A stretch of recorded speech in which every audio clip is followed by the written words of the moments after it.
Not long to go now. At least it's warm for Monster Energy Girls this week. It was absolutely chucking it down last week. Everybody was soaked. Everybody on the grid, the cars, the spectators, they hung on, to be fair, at Kuvula, but it's a different story here. Here's the lineup for the Supercar final. Matthias Ekström on pole, Sebastian Eriksson alongside him. Rainis Nitish and Andreas Backerud line up on the second row. Petter Solberg and Liam Doran at the back. Solberg then, my money was on a Solberg-Ekström front row.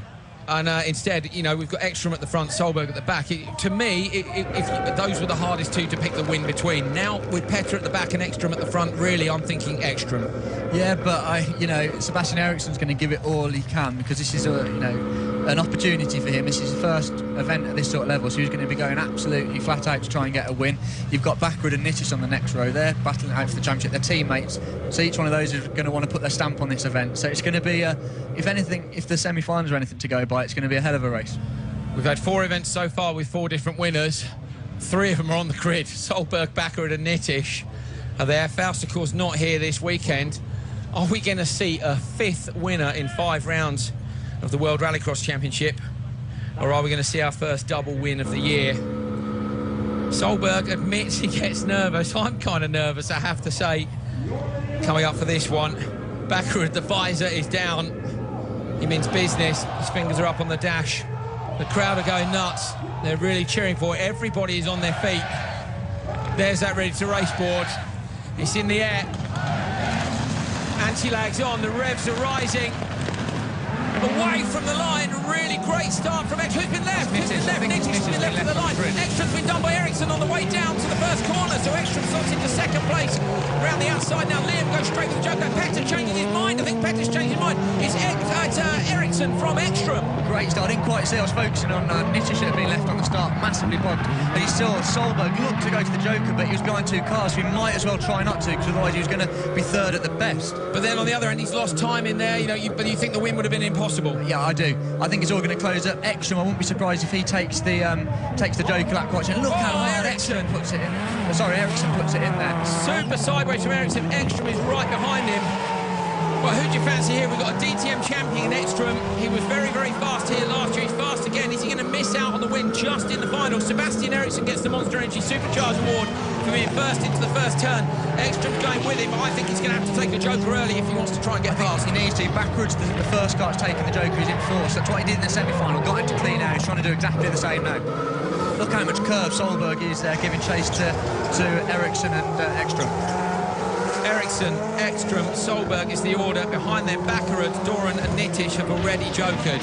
So that when they come together, it's going to come down to the merchant, to who slots him where. Eriksson is so sideways in that right-hander, maybe a bit too sideways, up and over the crest. Ekström behind him, but Ekström doesn't seem to gain any time on him, and Petter doesn't seem to be able to gain either. Behind them, Backerud is making a dent. I think he's gaining on them. I think Ekström needs to take the Joker soon, because Backerud's looking to see what that time he does there. They've got about a 3 point. He's gone. Ekström's gone now. Ekström goes to the Joker lap, manages to carry some speed in. He's going to get overtaken by Solberg. Ekström, though, I think is going to come out in front to Backerud. That's a clever move. Backerud 1 lap more, and I reckon Backerud could have done it. If he'd been held up by Eriksson anymore, Backerud would have done it. So it was a great move by the Ekström guys to get him into clean space. Now he just needs to focus ahead, focus his eyes forward, not worry about Backerud. And I think Ekström might have the pace to do it. Clear track as well now, of course. So Ekström with clear track in front of him. Eriksson's broken his suspension. He's cleared the curve. You saw it break live there. The strut or something has gone at the front. The upright is gone. Eriksson has a broken front end. There's no way he's going to be able to hold on. Was that on the curve? That's the point. He's been turning in so hard all over the curves all weekend. He hit it laterally with the front left. I'm surprised the car's still going, but the front left corner is hanging off the car. Oh no, Solberg's gone with him. He tried to change his mind and couldn't. He was committed. He did exactly what he did on lap 1. Tried to change his mind. Ekström comes through. He's coming in front. Backward as well. Backward got a problem on his left front. Backward, oh my goodness, Backward's just coming in front of Eriksson. Solberg's behind him. It's Ekström who leads.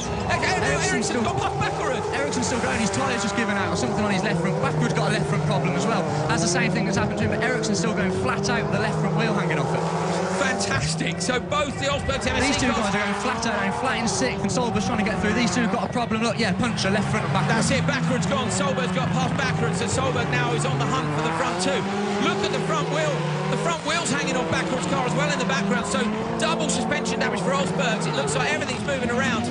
Ericsson here, I can't believe this car's still going, but I don't think he's going to be able to hold on against Solberg, but out in front is Ekstrom. He's going to give it a go. Ericsson's still got steering, and whether it's a top link, something you can see the wheel, the camber on the car's flopping around all the place, but he's still obviously got steering, so he's somehow been able to maintain pretty good pace. This is amazing. There's tape hanging off the top of Peter Solberg's car. Ekstrom's just in the quickest lap of the weekend, so he's got out for him, got in clear space, as we said, he got his head down, he's gone. Ekstrom's going to get this done, I think. He's a long, long way out in front. It's going to be a brilliant drive if he does. Look at Ericsson. Ericsson's front wheel moving around. You can see that he's just not attached to the car. How has he managed to hold off? Fair play to him. I think that's going to give. I think it's going to give up because he's going at such high speed. Turned around by Solberg. Petter pushes him around. Bit of a shame, but there we go. So now Petter's pushed him round. But yeah, he gets away again. He manages to get away again. Still, these two are fighting it out. Petter Solberg is still behind Ericsson. Ericsson half spin. Is that Nitish or Bakker going through behind him? So Bakker coming through behind him, so up and over the crest, Solberg. I think that was a bit inevitable with Sebastian. He was going at such a speed, he just wanted to try and get right front puncher for Solberg now. Solberg's got a puncher too! So the two of these guys have both got punches on the front car, on the front of the car, and if anything, it's going to hurt Solberg more with it on the right front. Backwards is on his left front. Ekstrom, meanwhile, backward on the inside of Solberg, but Ekstrom's marching his way towards the finish. Ekstrom over the jump, he's only got 2 corners to go. He's going to get a win at home. It's around the left-hander. The fireworks go off at the finish. Ekstrom's around the left-hander, he takes the win. Solberg gets past backward at the jump. It's a home win for Ekstrom in Sweden. Both the cars are off on the backwards inside. Inside of Solberg, and backwards going to get second. Ericsson's coming up the inside. It's Nitish, but that's Solberg over the line. Super tight. Sorry, Nitish. Wow. Wow, what a final. Matthias Ekstrom takes a win at home in Sweden. The first win for the EKSRX team in the Audi S1. A brilliant drive by the DTM champion, and surely he's going to be a Rallycross champion in the future. The crowd have gone nuts. There's 35,000 Swedish fans here, and they are over the moon. Ekstrom's out of the car. There it is, Ekstrom with the win, Bakker in second with a puncture, Solberg in third with a puncture, Nitish didn't see him all race, Doran and Ericsson.